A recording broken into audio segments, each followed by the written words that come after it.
What's going on, guys? It is King of Underworld doing an intro for once in his life, and today I've got a very special guest, the one and only Crown Fiend. What's good, you sexy motherfuckers? So, it's your boy, Crown Fiend. And today we're doing a collab, and it's just the two of us this time. So, you already know what's about to happen. We about to have fun with this shit. But, yeah, that's my intro. So as some of you might know from the stream last night, we have got two different characters. We've got Shinsou and Midoriya.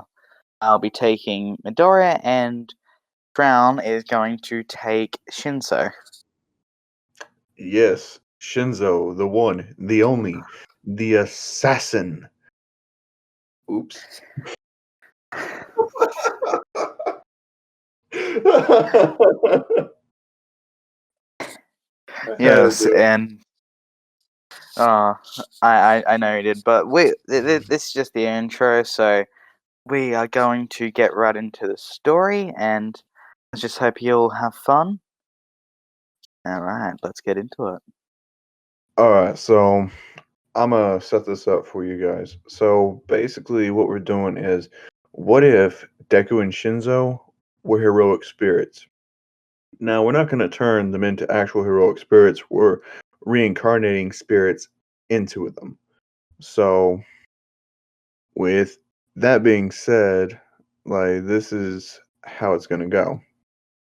How this is going to go is that, for one, All for One is going to be heavily involved into this story, as so will be the Holy Grail. Two, they will not have their quirks. Deku and Shinzo will be quirkless, but they will be given the abilities of each heroic spirit that they are reincarnated as. And the next thing is they will have a mixture of their canon personalities, but have a heavy influence over the basic morality and judgment of their reincarnations. So basically, I'm going to go ahead and tell you their reincarnations. Deku will be the caster reincarnation of Ku Kalan, which you guys don't know who that is, and all that. Ku Kalan is the Irish child of light, who was a very influential person and a great warrior as well. He's predominantly known for his lancer skills, meaning his spearmanship, but he was also known as a mage, and we're going to go with the mage variation for him. Now, for Shinzo is going to be the reincarnation of Kiritsugu Emiya, who is an assassin type servant. And basically, what uh, Kiritsugu Emiya is like he's a man who wants to be a hero of justice by any means necessary. And that includes like a lot of stuff because he's the type of man who will sacrifice a minority of people to save the majority of people, including his family. There's nothing that Kiritsugu Emiya will not sacrifice, and that's going to be a lot play a lot into Shinzo's personality as well. So with that, let's get into how this is going to happen. So this is going to take roughly 1 year before Deku and Shinzo were born. And what is ending up happening is All for One won the Grail War, and he has the Holy Grail in his hands. But instead of just making his wish, he wants more power. He wants to corrupt the Holy Grail. And when he starts doing it, he's noticing that the Holy Grail is offsetting. It steals all of his magical power as he's drained, and the Holy Grail is about to go out of control. As that's when two servants are being pulled, one being the most corrupted servant in all of the repertoire of the servants, being Kiritsugu Emiya. as the other one is a child of light, Ku Kalan, someone whose skills and abilities are known far and wide, all throughout history as an amazing warrior of legend. However, the counterbalance is watching, the liar, and it intervenes. It can't put the heroic spirits back to where they came from, but it can reincarnate them as two new children. One being born to Inko and Hisashi Midoriya, as the other one would be born to the Shinsou family.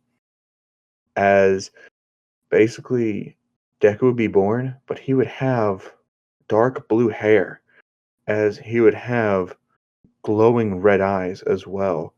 Because of the reincarnation process, it genetically altered Deku on a molecular level, meaning he's taking on more of Ku Cullen's features than canon Deku has. But as that we know for right now, that's all of the changes made to Izuku.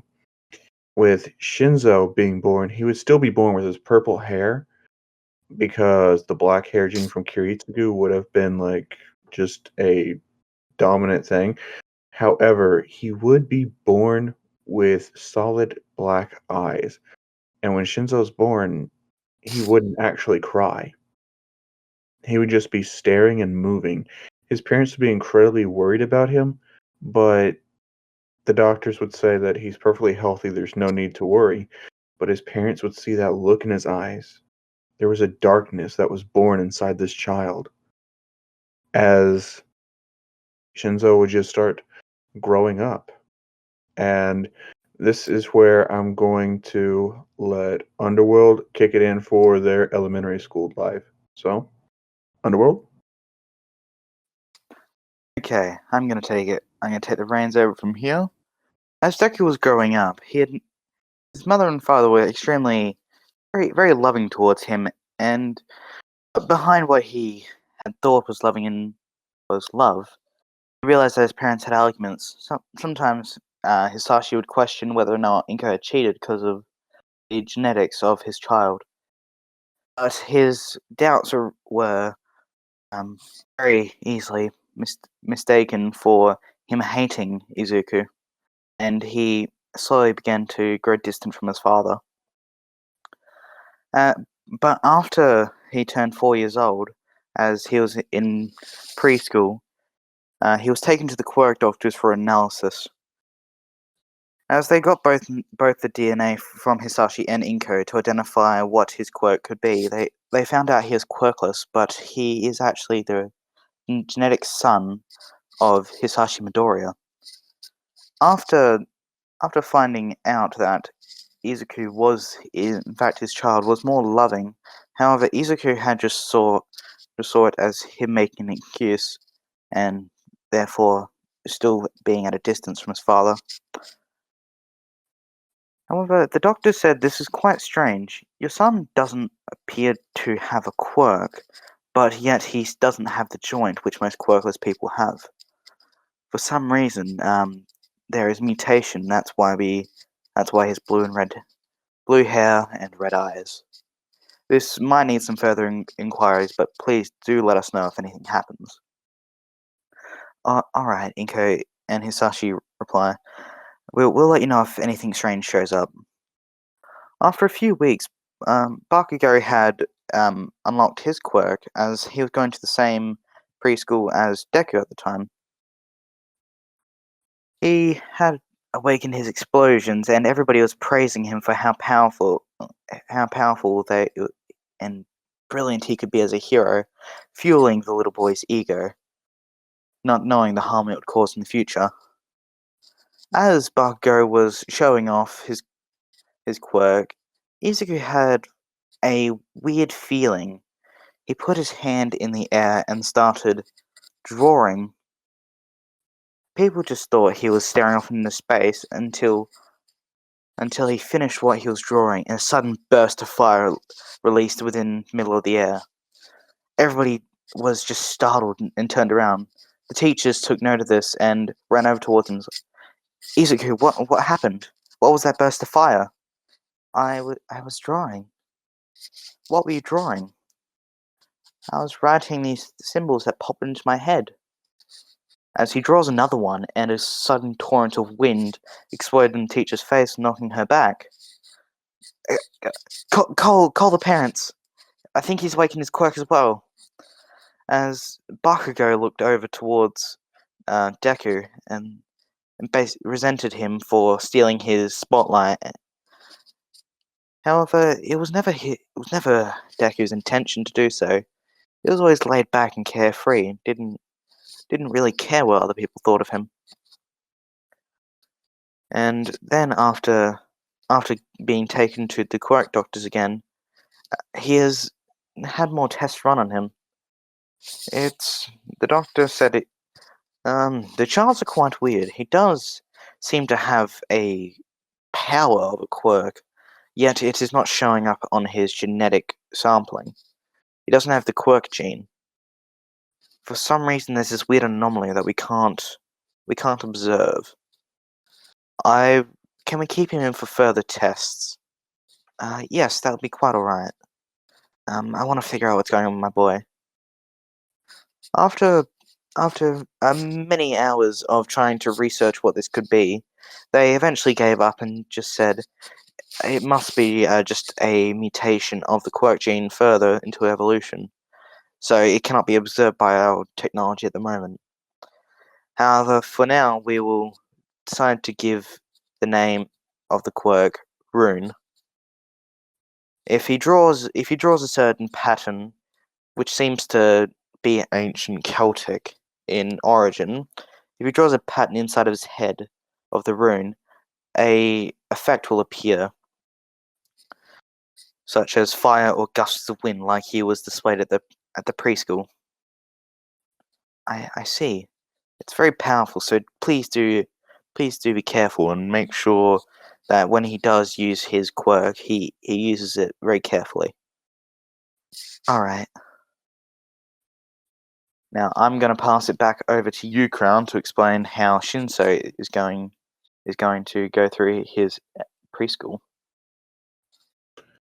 So basically, what's happening with Shinzo is that all throughout his elementary school, he's a very lonely child, as he doesn't really talk to a whole lot of people, because not a whole lot of people want to really be around with a kid that has a look in his eyes that he wants to kill you, because they see him and they're scared of him. They are terrified. As one person tries to bully Shinzo, but Shinzo's instincts, being Kiritsugu's reincarnation, his fighting skills are off the charts for a child. And he doesn't know any martial arts at all. He's just like going off pure instinct. As one of the bullies tries to grab Shinzo, Shinzo would take his arm and break it at the wrist, at his forearm, his elbow joint, and dislocate his shoulder, along with smashing in his collarbone, all on the right side of that kid's body. As when the kid would try to get up to run away, Shinzo would kick in his left knee, shattering his leg and permanently crippling the guy for life. As for the rest of the child's life, he was diagnosed to have to walk with a limp. As Shinzo would get in a lot of trouble for this, as his parents would scold him day in, day out. His parents would be so worried about him, but they wouldn't show general love concern towards him, because they would just be like, he just needs more discipline. More discipline, that's all he needs. So Shinzo would grow up in a very strict household and would be very just like not even know what the meaning of love is from his parents. And being Kiritsugu's reincarnation as well, like he would just not know what love could be. Like what's the truest form of love. As there would be a time where Shinzo would feel something growing inside of him as one of the kids would try to come up and mess with him, but he would just hear a voice in his head say, activate the bounded field. as Shinzo would activate the bounded field as the kid would hit him, but he would just hit the field and bounce back, hurting himself, as no one would be able to get to Shinzo whatsoever. As Shinzo's just like, huh. His parents would immediately take him to the quirk doctor, as they would say, well, he's quirkless, but this is an abnormality. He shouldn't have any powers yet whatsoever. But there's a unique set of organs inside of him. It's like a circuit board inside of this kid. It's like he has uh, just a whole extra part of his body. We don't know where it came from. Do you guys have this? They say, no. No, we're just normal quirked people. As Shinzo would feel even more like an outcast and even more like a freak. So Shinzo would honestly just embrace it. The doctors would ask, are you okay with us running some tests and experiments? As his parents would say no, and the doctors would be forced to let Shinzo go. As Shinzo would say that he's just gonna accept it. And that night, when Shinzo got home, he would be watching the TV as he would hear about the pro hero Eraserhead saving many people, as he would say, Mom, I know what I want to be. As she would say, what do you want to be, sweetie? As Shinzo would look at her and say, I want to be a hero of justice.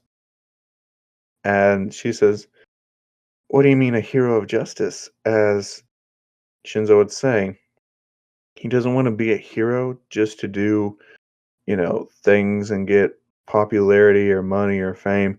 He wants to do it in the name of justice and for justice alone. As she would say, okay, that's a very good way to look at it. You'd be a very, very good hero, Shinzo, sweetie.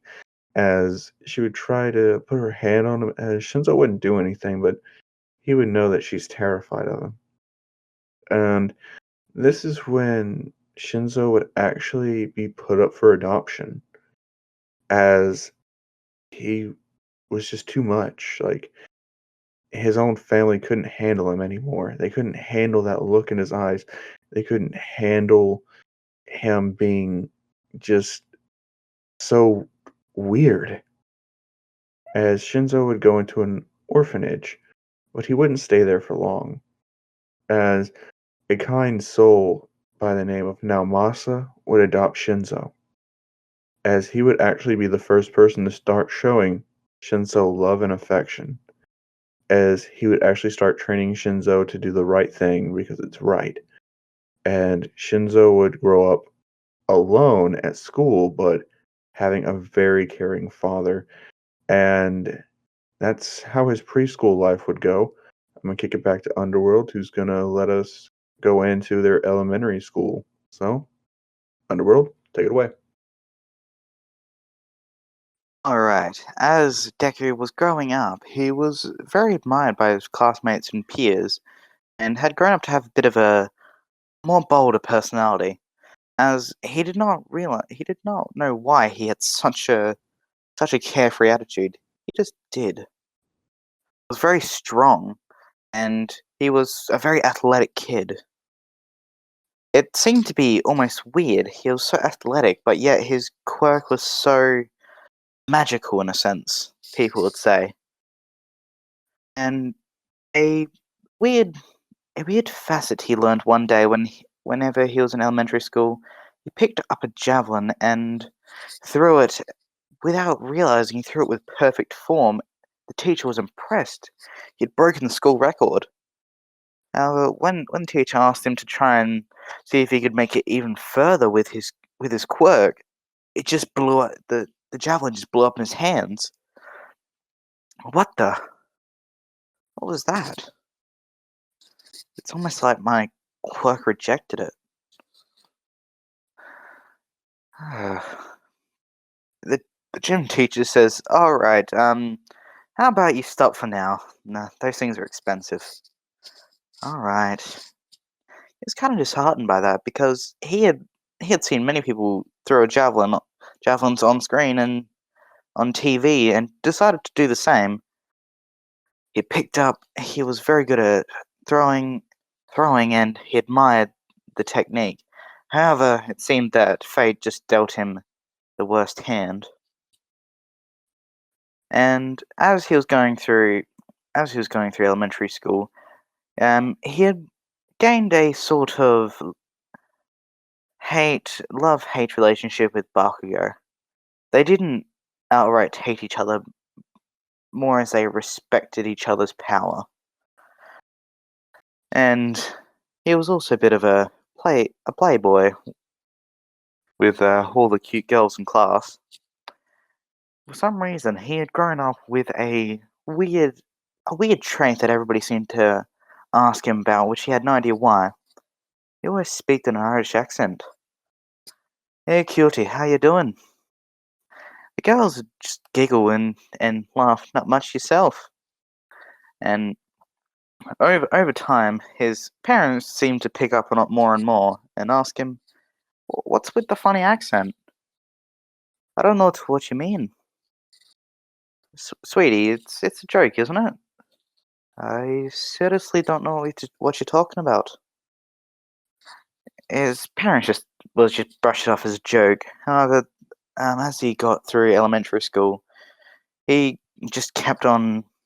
His accent just kept getting bolder and thicker, and his brazen personality and in his love for fighting and sports seemed to grow bigger and bigger. And he had started to learn and understand what his power was really like. He looked more into the runes that kept popping into his head. He decided to draw one down and look it up online. He found out from a weird website called Runecraft. He thought it was just a game at first, but he looked into it, and it seemed to have information on something called the primordial runes. So he had tried going out into an open field and decided to draw one of the runes with his quirk, which sent out a huge burst of energy that seemed to affect the weather around him, summoning a storm. And not knowing what to do, he accidentally caused the downpour that had started building up lightning and fierce hurricane-like winds.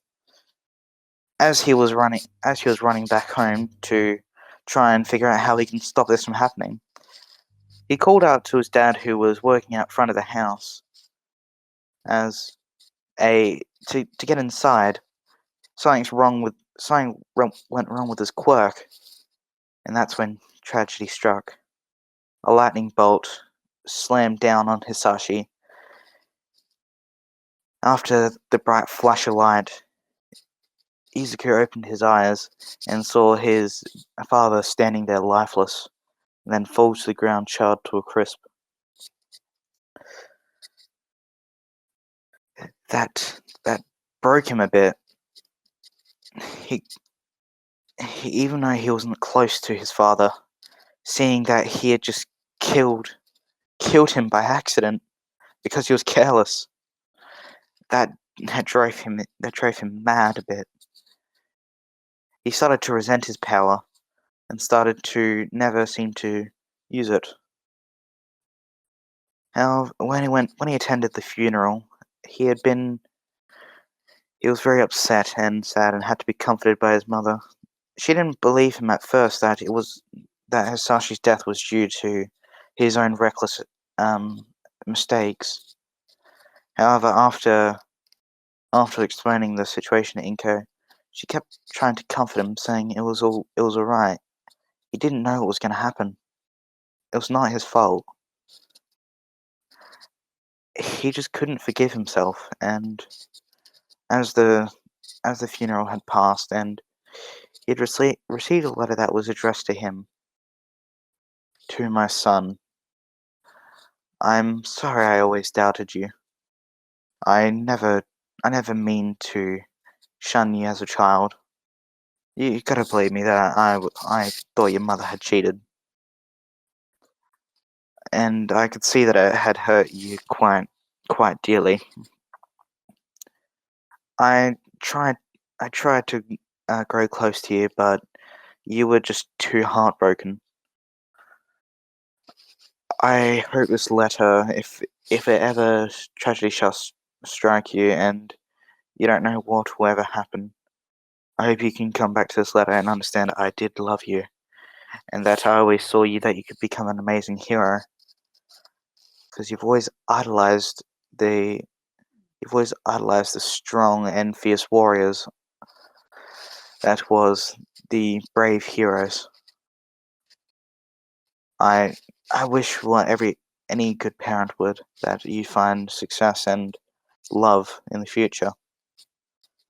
After reading the letter, he started breaking into tears, and then after he came out of his room and said to his mother, "I'm going to become a hero. I'm going to do it for father." Inko ran over and hugged the boy. Says, "Yes, yes, you will. Make him proud." All right. I'm going to flip it back to you, Crown. Let's see if you can have more fun with this one. So Shinzo's elementary school years would actually be a lot harder on him, as he would still be all alone, and it got to the point to where Naomasa was honestly thinking about just unenrolling the kid, but Shinzo said it was fine. So Shinzo would go through multiple times just abuse for verbally from his own classmates. As one day during class, there would be a break in as a serial killer was on the loose. As he had a knife as he ran into the school, he would slash the teacher's throat as she would lie there, bleeding out. All the kids were terrified, except Shinzo. For some odd reason, he should be absolutely terrified, but he's not. He's somehow used to the sight of death. And in his mind, if she had to die so he could live and that they could live, as he looked at his classmates, then she did the right thing by dying. As now Masa would be the first cop in there, as he would get ambushed by the serial killer. A struggle would ensue, his gun would slide over there by the other students, as none of them would want to touch it, as Shinzo would pick up the gun, as he would point it right there at the serial killer and at Naomasa, as the serial killer had Naomasa hostage, as basically the serial killer said, "Look, kid, put down the gun, and I won't kill this fucking pig. Understand?" As Shinzo would say, "This gun's a little lighter than what it should be." As Naomasa's like, "What?" As Shinzo cocked the gun, as he would disable the safety on it as well, as he would point it right there. As Naomasa would be like, "How do you know to do this with a gun?" As Shinzo would say, "I don't know. It's just instinct." As serial killer would say, "Put it down. Come on, kid, damn it. Put the fucking gun down." And Shinzo would just say, "2 lives to save 15 others. I'm sorry, father." As he would pull the trigger, as the bullet would go and would pierce Naomasa's chest, ripping through his heart, right out the back into the serial killer, as it wouldn't kill him because the bullet would be too shallow, but it would floor him. As Naomasa would hit the floor, dead, bleeding out, as Shinzo would go over there, as he would put his foot right there on the serial killer. He would shoot him one time in the shoulder to make sure he couldn't grab his weapon anymore. As then he would put the gun right in his mouth, as he would say, "You made me kill my father. You killed an innocent woman. You don't get to go to jail. You're incorrigible." I'll see you in hell, you rotten bastard. As he would pull the trigger, killing the serial killer. As he would put the gun down, wait for the police to show up. As more cops stormed the building, and including the heroes like All Might, as All Might would see Namasa's dead body, as he would hold him in his arms, as he would say, "Why? What happened?" As Shinzo would be telling the cops his statement, as everyone else would say Shinzo saved them, he saved them. As Shinzo would be taken to the station, as he would be questioned more and more, as pretty much Shinzo just says that that's all that happened. All Might is saddened by this, as a child was forced to take 2 lives today to save so many others. As Shinzo says, it's no big deal. People live, people die. It doesn't really matter. You have to sacrifice everything in order to save people. That's what a hero of justice would do, no matter the personal cost. The greater good must always be served. As he would have tears flowing down his eyes, as his aunt Makoto would come in there and comfort Shinzo, as she would say that she would be taking full custody of Shinzo, as Shinzo would be taken away with Makoto. As time would pass, Shinzo would be homeschooled, Makoto not wanting to risk a recap of what happened, but she would know better than to try to stop Shinzo from training with weapons, as Shinzo's favorite weapon to train with growing up would be Naomasa's old Desert Eagle that he kept hidden. As he was a cop, he was allowed to have a sidearm, but this was something Naomasa kept hidden even from All Might. The Desert Eagle would be Shinzo's pride and joy. He would enjoy taking it apart, cleaning it, putting it back together, as he would also start making custom ammo and keeping that a secret, as he would see that some ammunition, with imbued with the right type of magic, it could be used to cripple people. As he would say, not a whole lot of people use magic, but it would still be a good idea to keep this. As he would infuse it with magic called Origin. As any person shot with this, it would rewind their bodies back to the point before they developed their abilities, including magic and quirks. But Shinzo would only have a set amount, as the resources he would need to make them would be very limited.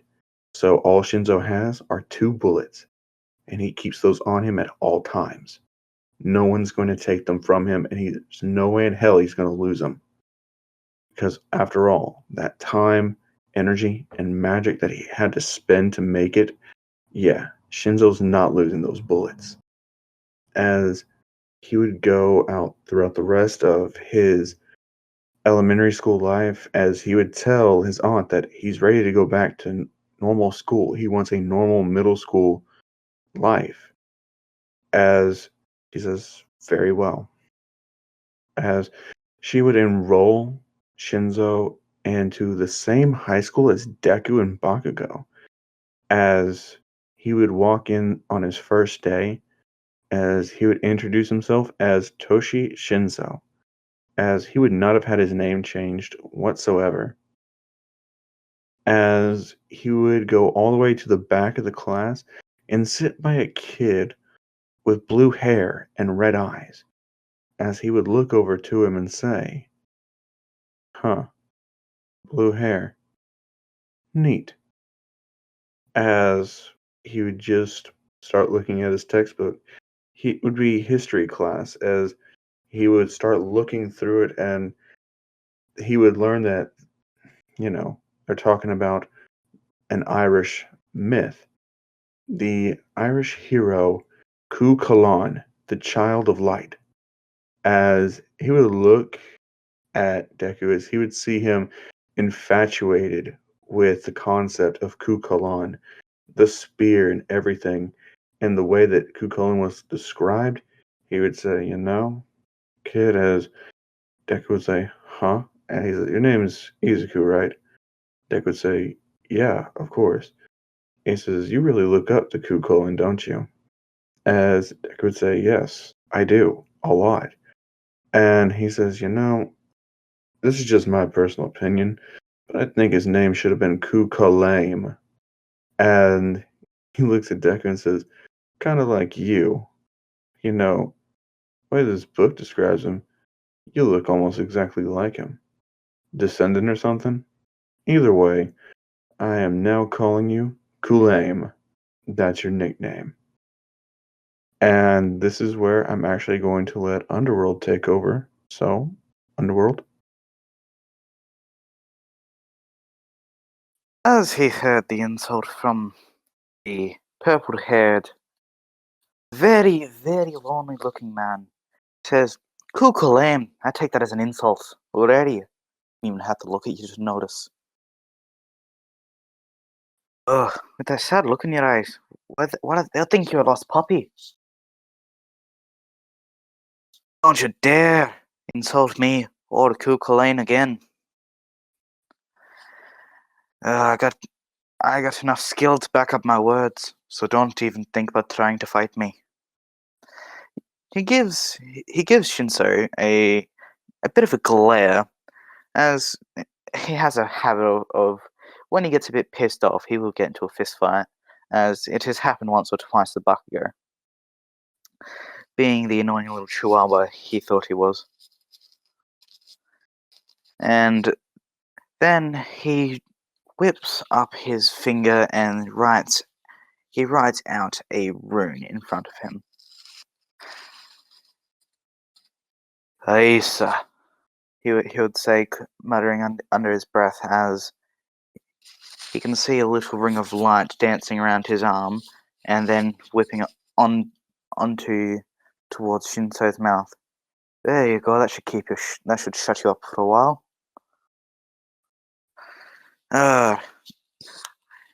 And Shinso, the name's Midoriya, not Kukulame.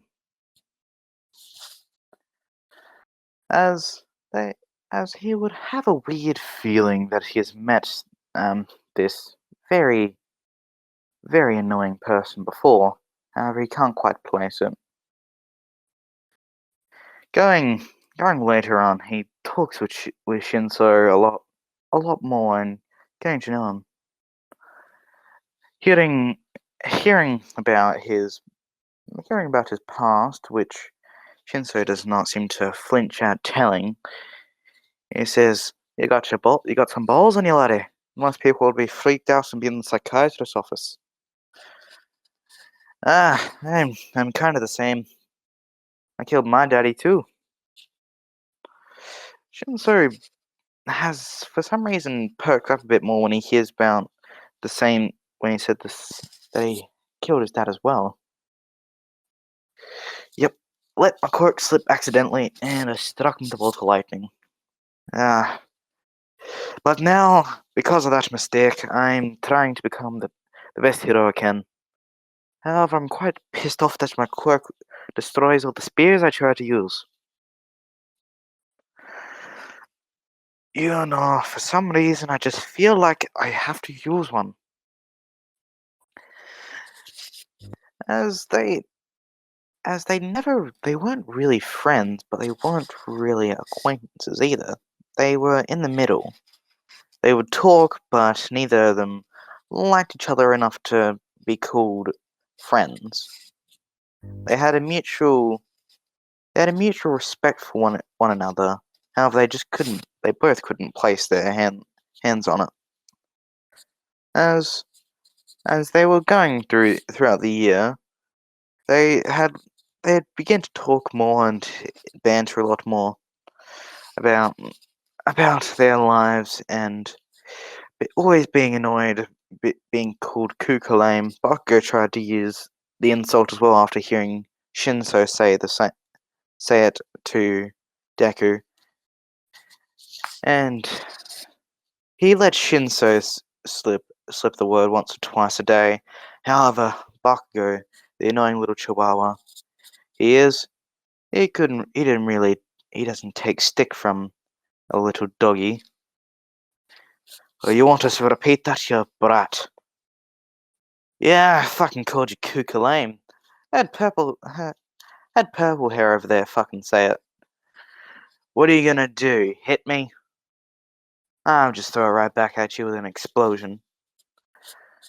As Deku starts drawing a symbol in the air and it's like, oh no, you're gonna use your runes on me, are you? Right in the middle of class, dumbass. As he finishes his rune, and then utters the word Night is. It's like, Night, what? As Bakugo and Deku both vanish out the room and appear outside on the sports field. Everybody saw after they heard a collapse onto the ground and Bakugo shouting, "What the fuck is wrong with you?" I'm gonna teach you a lesson, you wee little brat. Shinsou! I don't like the guy, but I like him a lot better than you fucking annoying idiot. Now I'm going to teach you what happens when somebody annoys me. Oh, bring it the fuck on, you blue-haired prick. And they start getting into a fist fight, then Bakugo starts throwing explosions as well. Deku is not backing down as he starts casting more and more of his runes. And then he says, okay, enough of this bullshit. Aye, sir, he calls out while drawing the shape of God as he powers himself up and then knocks Bakugo across the chin, knocking him flat out and leaving him with a severe concussion. That should keep the prat quiet for a while. As he teleports back into the class using the rune again, the teacher says, I'm gonna have to send you to the print. I'm gonna have to give you a warning this time. Next time you go into the principal's office. Yeah, he had it coming though. He was disrupting class and he insulted me. The teacher didn't really want to argue with him too much as he just knocked Bakugo out flat on his ass. Well, could you at least go pick up Bakugo? We don't want to leave him out there. Ah, fine. But dogs should stay outside, not in the classroom. As he snaps his fingers after completing another rune, and there he says, "There, I teleported him into the nurse's office. Happy? Uh, yes. Thank you. Don't thank me. Fucking had enough of that boy's shit." As he glances back to Shinsou, you're just lucky I don't do that to you. At least I can stand you. Can't stand him though. I'm gonna flip it back to you, Crown. And that's when Shinzo would actually look at Deku and say, you would try, but I got more tricks up my sleeve. And unlike you, I like to keep them up my sleeve. Not some out in the open, oh, here you go, see all my strengths and none of my actual hidden talents. Like, come on now. As Deku would say, oh, look at you, trying to fight me, huh, you wee laddie? As Shinzo would say, acceleration. As he would get right there in Deku's face and slam his head against the desk, knocking Deku out. As everyone would just look at him, as the teacher would say, oh, we have another one. As people would just like, whoa, what is your quirk? As Shinzo looks and says, get lost. And they all do. Because no one wants to mess with the guy that just knocked out Midoriya. As Shinzo would sit down, as the teacher would say, it's actually a lot quieter in here now. Thank you. As she says, but I still got to give you the warning. Do it again, you'll be sent to the principal's office. Shinzo says, sure. can I just leave them on the floor? Teacher says, yeah, just leave them there. As Shinzo says, but as he sits back down and just twiddles his bullet, he says, interesting. Might have had to use this if he wasn't already tired. As he grips it tight. As the day ends and Deku finally wakes back up, he's just like, what the hell happened? As Shinzo's already gone for the day, so everyone in class tells Deku what just happened. And Deku's like, the fucker ran off, did he? I'll see to this. As pretty much Shinzo just gets back home and Deku doesn't know where Shinzo lives. So Deku can't teleport to him.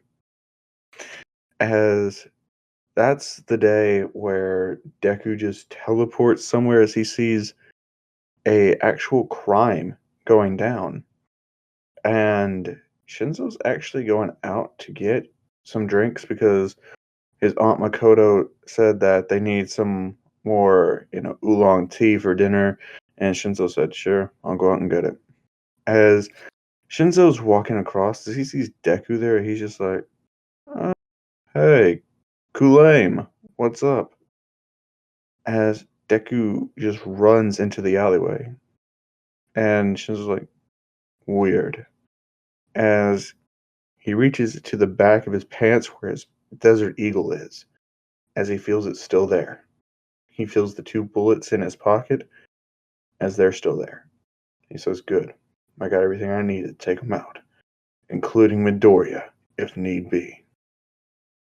As Shinzo would not actually let himself be seen, he would walk past the alleyway and go around the corner of the building as he would climb up the fire escape and sit on the roof, watching from above, as it would be a group of guys abusing this girl, as she would say, stop, you're hurting me, as the guys would just say, shut up, bitch, as they slap her across the face and they knock her to the ground. As that's when Shinzo just says, oh, to hell with this. I need to save her.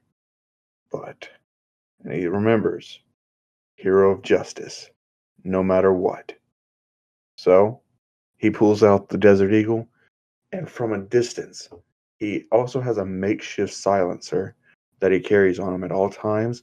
He screws it on, 2 shots, 2 kills. As he shoots them both, they both drop dead. As the girl doesn't know what just happened, as Shinzo vanishes. So fast and so elegantly that not even Deku could detect where he is.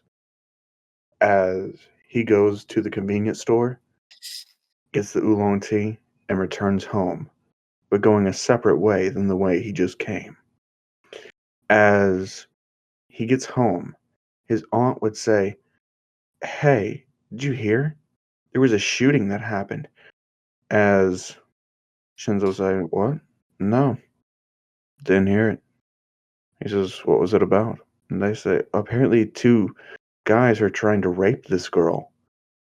And Shinzo just says, then they got what they deserved. I don't feel sorry for them. As Makoto would just say, look, I know you hate all criminals since what happened with your father. As Shinzo just says, like I care. And she says, do you not care about life? And Shinzo says, I do care about life. What I don't care about is useless people getting in the way, just hurting others to satisfy their own desires because they can't do anything else with their life. That's what I don't like. Don't take an innocent person and ruin their life for your own gain. That's just not how I roll. That's not what I like. And I don't like mourning over people that are never coming back. He's dead. Just let me forget it and move on. It's not like it means anything to me anyway. As Makoto would say, you can lie to yourself all you want, but never lie to me. And Shinzo would look up tears in his eyes as he would say, "Whatever, I'm going to bed." As Shinzo would go to sleep. As he would go to school the next day, as the teacher would come in and say, "Well, how does everybody's day going? First, we got to fill out these forms." As the teacher would say, "Just kidding. I know you all want to be heroes." As he would say, "We have 3 students here who are trying to attend UA." As, Bakugo would be like, "Huh? Who the hell wants to go to UA besides me? I'm the only one that's going to be accepted. They only accept one person from each middle school. It's gotta be me. Nobody else here can even compare to my greatness." As that's when the teacher says, "Settle down, Chihuahua." As she says, "I'm starting to think Izuku is right. Pets should really stay outside and not in the classroom." As Shinzo just chuckles a little bit, as it's the last day, he leans back and kicks his desk away from him as he's just chilling there, elbows on his legs as he's just looking up, waiting for the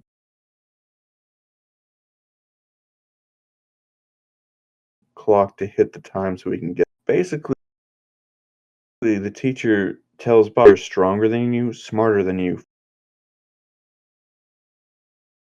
faster than you," and as Bakugo says, "What? Who the hell's better than me?" As she says, "Well, for one, as obviously Midoriya. He knocked you out. And Lame over there is the one but who's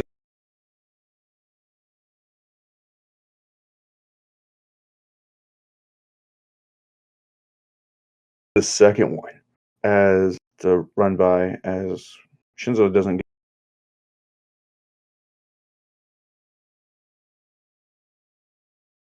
give a fuck about Bakugo. That has nothing to do, but just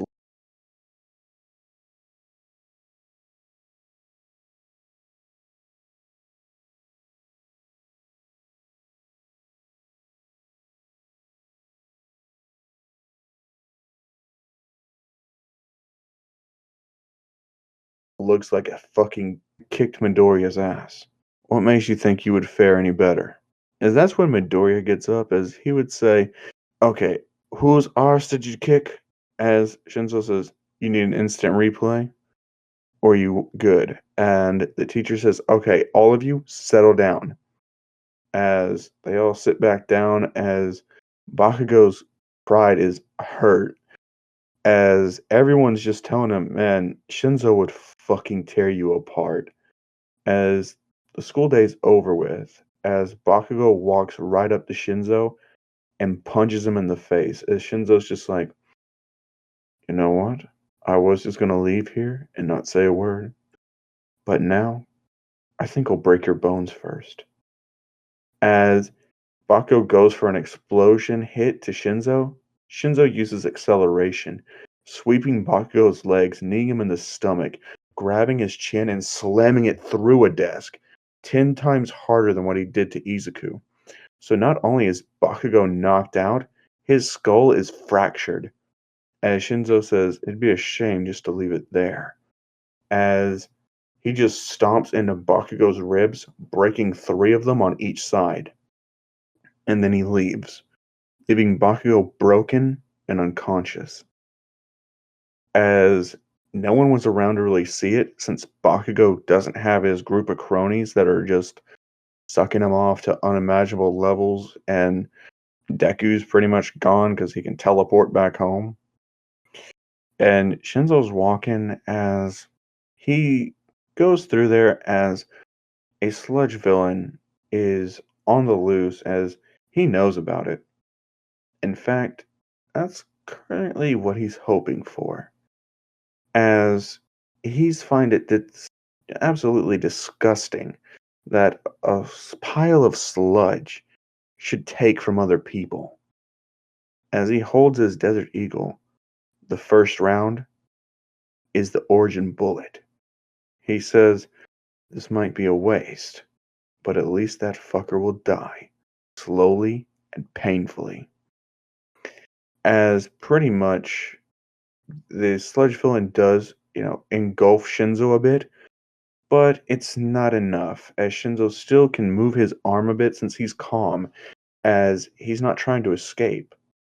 As the sludge villain realizes that this kid doesn't want to escape, and is on guard a little bit, but then inside of it, feels a bullet tear through it. As even though it's sludge, the bullet would immediately affect it as soon as it came into contact with him, rewinding his DNA, but since his DNA was so heavily mutated, the pain would be excruciating, as the sludge villain would return to his human state, but would die from the pain. As basically, Shinzo would take the bullet, digging it out of him using latex gloves so he doesn't leave a fingerprint behind, picks up his bullet shell, and vanishes, as there would be no evidence for the cops to go off of, as they would run this guy's prints and find out he was the sludge villain. As All Might would be saying, I found him like this. I don't know what happened. And that's when Shinzo would get home. As basically his aunt would say, there was another shooting today. Did you see it? As Shinzo just says, no. I was actually just taking my time getting here. As she would say, okay, well, dinner's ready. Go ahead and eat. And Shinzo would sit down and enjoy his meal and feel satisfied that that's one less dirtbag in the world. And this is when I'm going to kick it back to Underworld. So, Underworld, take off. All right, I'm going to kick off the 10 months of training. So, Deku had remembered when he found that site that was explaining all the primordial runes and the very, very powerful consequences. He remembered of what he did when he tried to use one without knowing what it does first. So he decided to look into Celtic mythology more and learned more of these runes. I see. So this creates fire. As he decides to step out to his backyard and points his hand towards the sky and starts to write out in a rune of fire. Ansus. As a blast of fire erupts from his hand where he had just traced out the rune. I see. So my power relates to knowledge of runes. So he was starting to understand that it isn't exactly what he has isn't exactly normal. His body, it's far stronger than somebody who has a quirk like his should be. His senses are sharper, and he knows he's a lot smarter than people seem to realize, as all the tests seem to be like child's work to him. And since he was young, he was always able to excel in learning things very quickly, and his body seemed to almost understand and integrate everything he's been taught straight away, being able to copy movements just by watching, and being able to recall anything just by reading it. And so he decides to research more on the runes. But until one day something catches his eyes.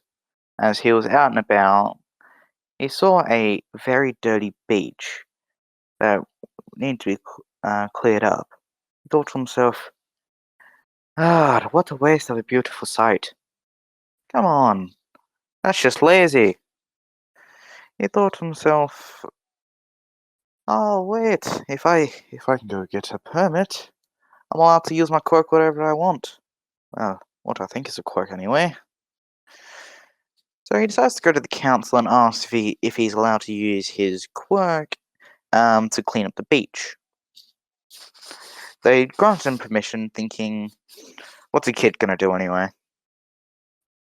So over just 3 months, he has already gained a broader understanding and learnt many more runes. Some that are good at healing, some that are good at binding, and one of his most unusual yet powerful skills, being able to boost his own magecraft's potential. He can only use it 3 times per day for about 1 minute each.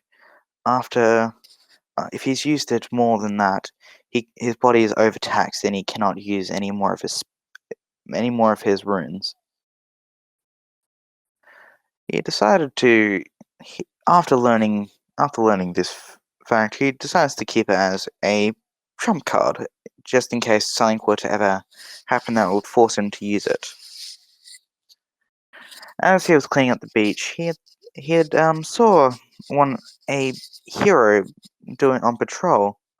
It was one of his favorite heroes, actually, Gun Gunhead, because of his martial arts and his accuracy when it comes to when it comes to fighting. And he had asked for an autograph because he loved all the heroes at a martial arts base. There was one there was one hero, however, who seemed to have a almost identical fire-based quirk to fire-based power, and that would be Endeavor, being able to create whatever he wants out of fire, similar to how he can create effects from his runes. So he kind of idolized Endeavor. However, he was able to see the flaws. So instead of going to be just like him, he wanted to be better because he had gone online and heard all the rumors about his family life and thought, wow, this man is a real piece of work. It sucks that he is such a It sucks that he's a good hero and has one of the best agencies. Yeah, well, you can't fix people, yet you can teach them the way. As he was coming back from finishing up the last load of rubbish off the beach, he saw a very gruesome scene. A a big tall man standing over the body of a person that was twisted and mangled. He saw this kind of thing happen before. It was on the news recently. A man found dead, found by the pro-hero All Might. It was the same sight again. However, it was a different hero this time. It was Endeavor that found the body. Izuku rushed over to see what had happened because there was such a huge crowd forming around.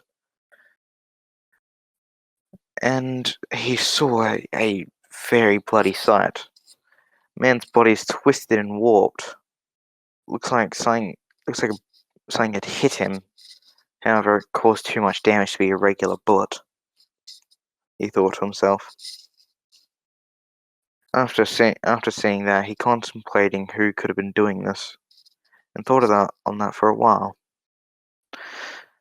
But he slowly pushed it back into the back of his mind as he realized he had to study for the entrance exams and continue on with his training.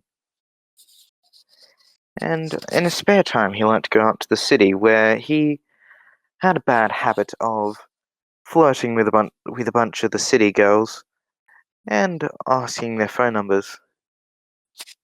Ah, look at you, lassie. Aren't you quite beautiful? Would you mind giving me a number? Girl just giggled at him and said, "Sure, why not, Irish boy?" Uh, I'm more of an Irishman myself, but if I get to be with a cute girl like you can call me whatever you want.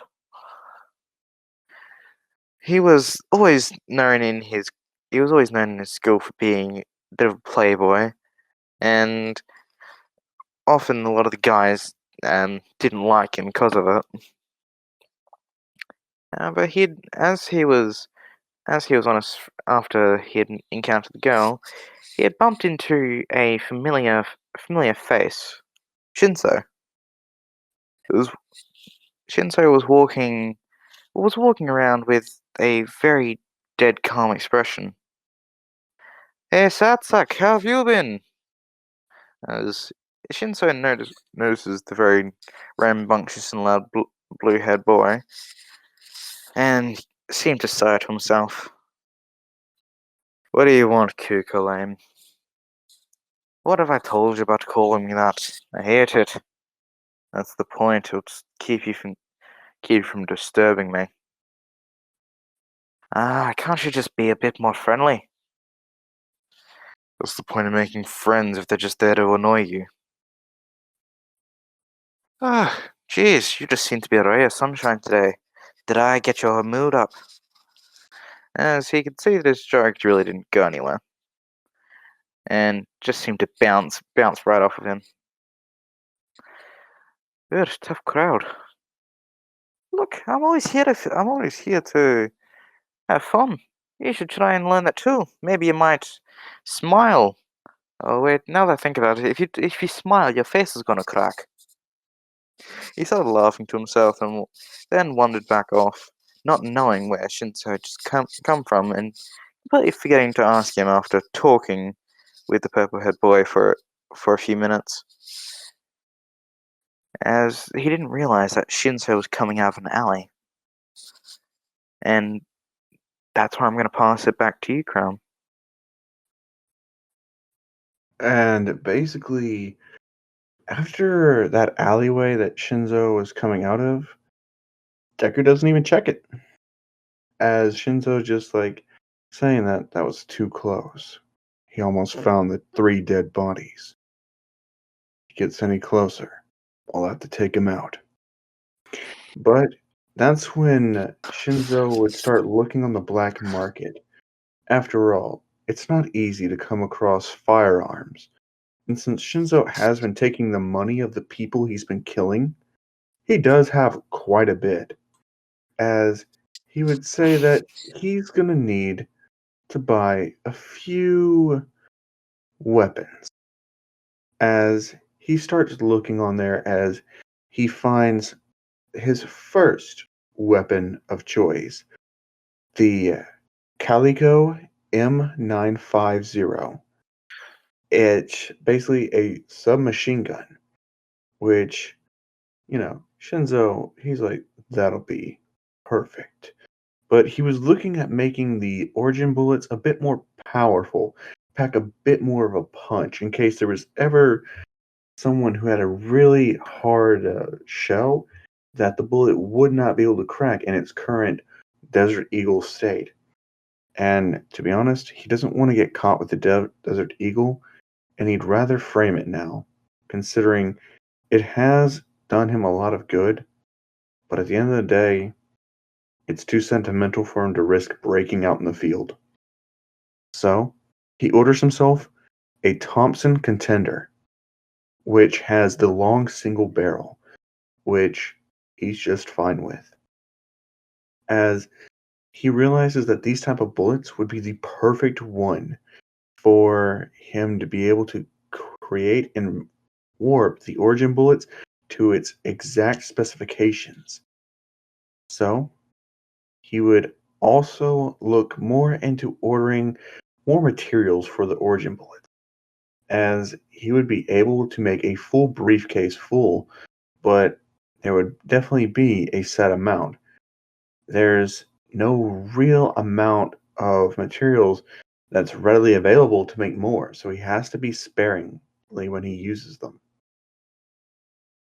And one of the final things that he would invest in is a Walther WA 2000, a semi-automatic sniper rifle, as there was only 176 units produced. It was a very expensive one, which uses a .300 Winchester Magnum cartridge, which he would need and to be exactly precise for far distance killing, as it could also turn semi-automatic as well and wouldn't necessarily require close range or far range to be precisely useful. He could use it at all ranges: close, medium, long, or even a good further distance away. Okay, people, we're back. Recording software crapped out. So, yeah, I'm just going to go ahead and just say, you get the sniper rifle gist. All right, yeah, we're done with that. Now, this is when Shinzo actually starts to getting in there to training his technique, as he feels a certain pull towards the skill innate time control, which allows him to distort the flow of time in the outside world, but it's only within a certain field. It's kind of like a reality marble, but it's kind of just like time adjustment, which means you can only stagnate the time which has passed and accelerate time in the future. It's something that is not more advanced like time manipulation, but inside of the bounded field, he can, like, if anyone's inside the bounded field with him, he can disrupt the time of anyone inside of there. Meaning he could slow people down and speed himself up to get the job done quicker. And with that, he starts training with knives as well. Because bullets will pretty much, if he only uses bullets, if someone has a quirk where bullets don't work, then it's game over for him. He won't have anything else up his sleeve. So he starts using a knife, but he gets one special made. It's a thermal knife that once it's unsheathed, it will start heating up progressively. And that is his go to knife, as he keeps that on him at all times as well. As the next skill he would try to learn is Time Alter Double Accelerate, which is just a faster version of the acceleration that he has already been using, but it has a lot more feedbacks. As he would also try using Time Alter Triple Excel, Time Alter Square Excel, which is tripling and then quadrupling his accelerated Time Alter. But his most valued skill that he would learn is Time Alter Triple Stagnant, which reduces his body's levels down to where it's not able to be detected. You can't detect his heart rate, his metabolism, nothing, not even his breathing. And his body temperature matches the temperature of the environment, so you can't even scan it for that. And pretty much, if you don't see his body's figure, you won't know he's there.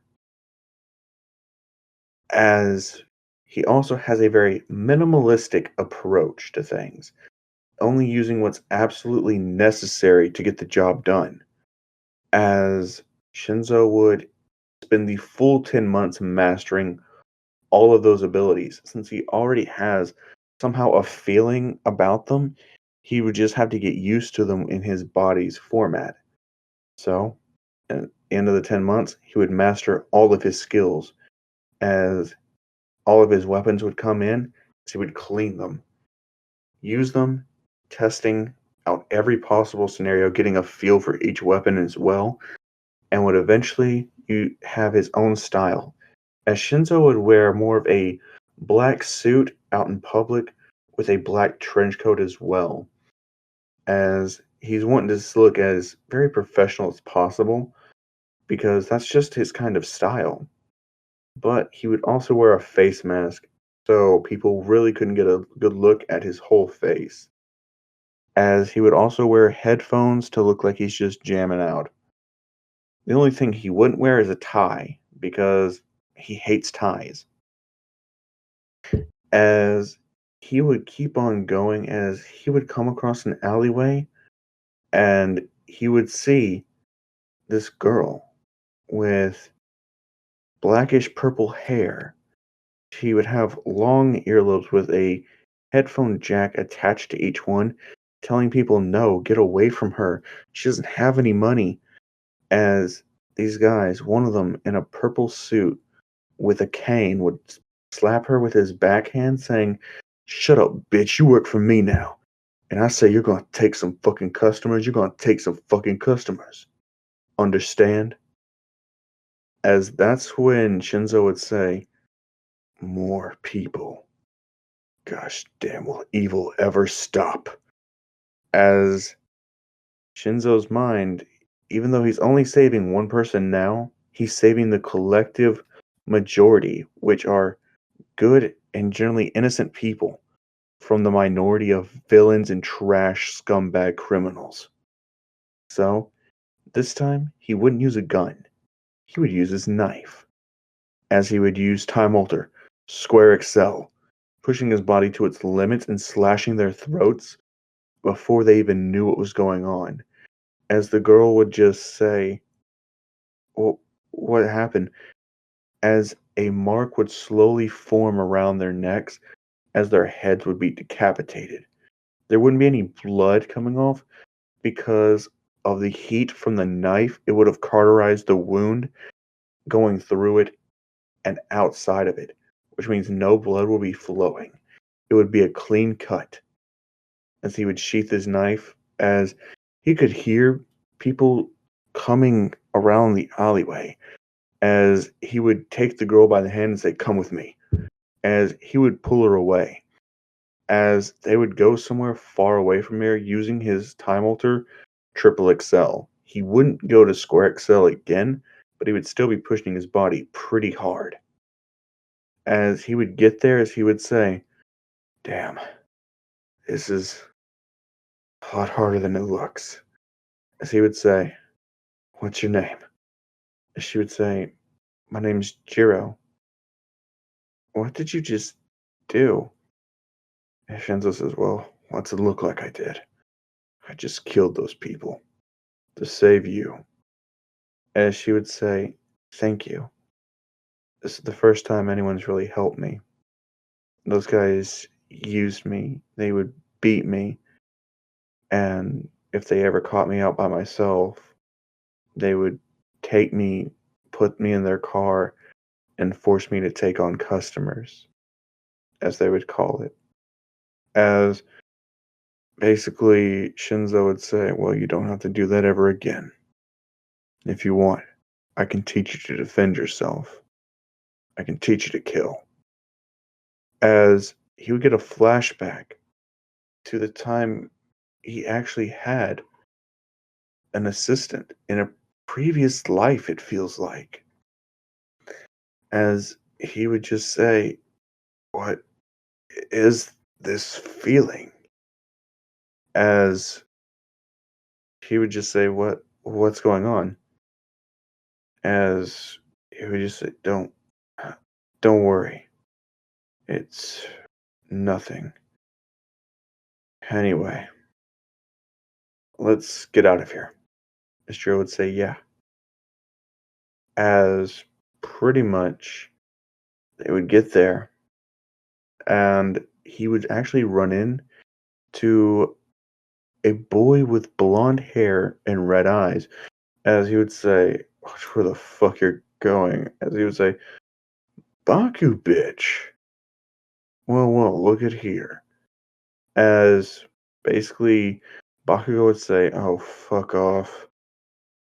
Man, what do you want? As Shinzo would say, nothing. I just want you to get out of my way. Plain and simple. Got it? As Bakugo would say, yeah, whatever. Go have a good date with your girlfriend. As Shinzo would say, not my girlfriend. As pretty much Shinzo would walk with Jiro. They would get something to eat at a restaurant and then head their separate ways after exchanging phone numbers so Jiro could start learning the art of killing, as she would become Shinzo's partner, keeping his secret and keeping him out of trouble if need be, as Shinzo would be very grateful for her, as she would become a valuable asset for him in the future. As that's pretty much it for Shinzo's 10 months. I'm gonna kick it back to Underworld, and let's go. Alright, I'm going to cover the one and only entrance exam. So, during Deku's entrance exam experience, he had walked inside confident as ever, and thought to himself, well, this place is a bit bigger than I thought it would be. And as he's walking around, he notices a lot of the beautiful women, and goes to introduce himself. Hello, beautiful lasses. My name is Izuku Midoriya. However, you can just call me handsome. And I'll call you pretty. One of these girls started to flirt right back instead of just laughing him off and saying hi. He flirts back.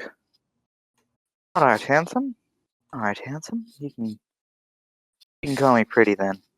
Name's Cammy. What's yours? Oh, sorry. That's alright. The thick accent I couldn't. Yeah, I think you said Izuku? Yes, that's right. Oh, you're definitely a very big stunner, aren't you? You're talking about me or my quirk as she small blows out a small cloud that seems to form into a picture of Izuku. Well, you seem to like making pictures of people, don't you? Can I get one of you in private? He says jokingly. I was like, gee, Jessica's like a bit bold, aren't you there? As she makes fun of him by trying to copy his accent. Yeah, I guess I am a bit bold, but I must back up the confidence. As she says, alright, and decides to hand Deku the phone number. Give me a call after the test is done. Maybe we can hang out sometime. For you, pretty lassie. Anytime. As they both part ways, they're entering into the entrance hall. Deku notices Shinso sitting a few seats further down from him. That sad sack must have gotten here early so he could get a seat far away from me. Let's see how he tries to take on this as he scrunches up a piece of paper and throws it at Shinso, which, for some reason, without looking, he catches behind the back of his head and throws it back and hits Izuku right in the forehead. It's told off for disrupting by Ida. He looks at Ida and like, how about you shut up? You're the one making a scene here. As he flicks his hand out, creating a rune. Now shut up and sit down. As Ida felt a strange compulsion come over him, and he sat down and shut up. There, much better. As they made it their way through the entrance exam, he was going into the theory part of the exam. Wow, they really do not get any harder, do they? Jeez, I should already be in university, but I'm too lazy for that. I guess I won't. I guess I might as well try a bit. Let's see if I can get number one. And maybe the girl might come and say hi. As he decides to take the test seriously, seeing as he can be his opportunity to show off towards all the pretty ladies that were inside that are going to be in his class in the future. As he felt like he aced the test, they later on move into the the city block and robot examination as President Mike was explaining the rules. All right, the 1 point robot, 2 point robot, and 3 point robots give you points based on all the robots you destroy. If it's got 3, you get 3 points. Two if you destroy it. You get 2 points if you destroy the 2 one, and I don't think I need to explain the other one. One of the other participants says, "What about the 0 point robot on my card here?" It says, that one is a distraction. Think of it as just something to hinder you and waste your time. So try to avoid them as much as possible." And as Izuku looks around and sees, Shinzo must be in a different city, and he couldn't see that pretty girl he saw before. As he says, "What a shame, I don't have somebody to talk to." As President Mike is now saying, as the gates are opening, President Mike says, "Go, what are you waiting for? Heroes must think on their feet." As everybody starts running out the gate, Izuku dashes past everybody and starts writing out symbols left, right, and center. One of and saying a bunch of weird languages according to other people. Ansus, as a burst of fire shoots towards the robot, melting the front portion of it, and then drawing another symbol, Furious, as a huge thorn breaks through the ground and starts tearing them to pieces. These things are no match for me.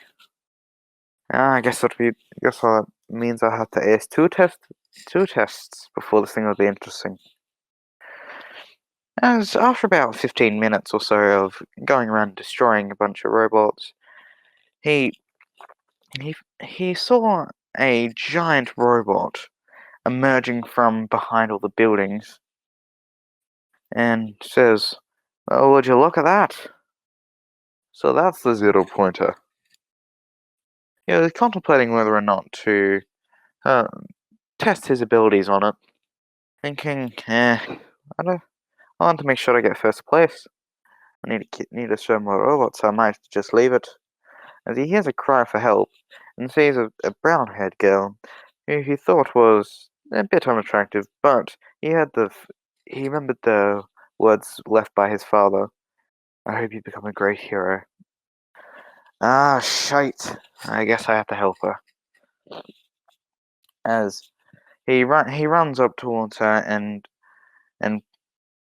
writes a rune out in front of her. "Right, ho." As the rocks begin to levitate and he pulls her out. "Okay, let's run away. Right now." As she does so, because for some reason her leg was healed without her realizing. And she was doing she was running away. She looks back and sees him standing there. She says, "What are you doing? Run!" "I don't think so, lass. I'm just getting started."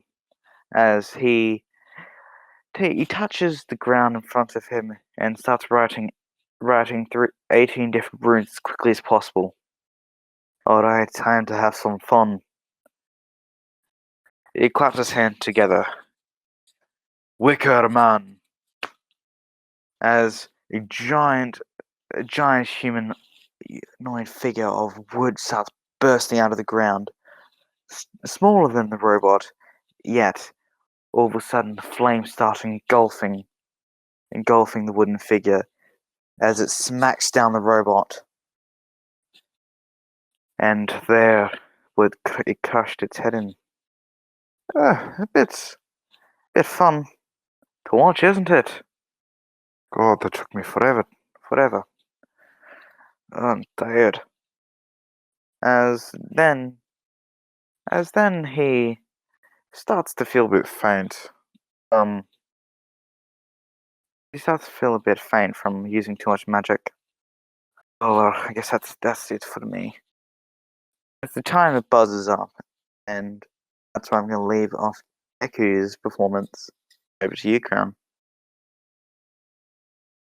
All right, so Shinzo realizes that he's actually in a different part of the entrance exam than Deku is, as he says, huh, must have been in a different city. Oh well. As he sees this blonde haired girl with a dumb look on her face, as he's like, oh, she was the one that was talking to Kulame. As he's looking around to see if Jiro's there, she's not. As he looks around even more to see if Bakugo's there, he's not. So, he walks a little bit over there as he says, excuse me, but were you the one that was talking to the blue haired guy with the red eyes? You two flirting back and forth. As the girl would say, yeah, why? You jealous? Like, oh no, I'm one of his best friends. In fact, you could go as far as to say I'm his brother. There's a certain nickname he likes to be called. I think you'll really get him going with it. As she's like, oh, tell me, what's the wee laddie like to be called? As, Shinzo would just say, for one, don't do the accent with me. And number two, call him Ku Kalame. He'll love it. As pretty much she says, okay. As that's when the gates open, as Shinzo says, time alter, triple excel. As he would just go around blitzing everything, flipping every switch that he could find. As whenever he let it up, he would realize he just scored 300 points in a matter of a second. As everyone would be shocked, as they're just like, what just happened? As the only person that would have been able to move was Shinzo. And the teachers know it. As they rack up all the points for him, as pretty much he sees his version of a 0 pointer starting to come right at him. He says, that is not my problem. As everyone runs out of there, except for one girl. It was that blonde. As he would say, oh, come on, get the fuck out of the way. As he would realize she's limping a little bit. He says, ah, fuck it, alright. Time alter. Square Excel. As he would get her and rush her right back in a flash. And he just would not even attempt to fight that thing. He doesn't have anything that could take it out. So, she just says, thank you.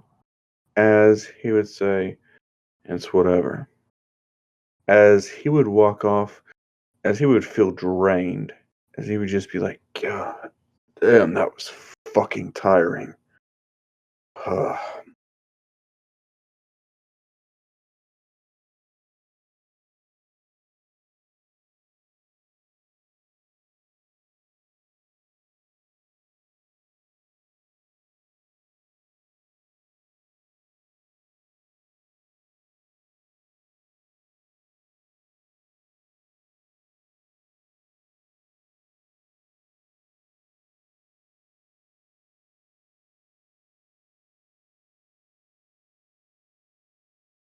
Make And sure you both subscribe that's if you want to keep up to date on all the new uploads. And I thank you all for tuning in. And I've been King of Underworld. And peace. And that's where we're gonna leave it off. yeah, I'm getting Craig out of here.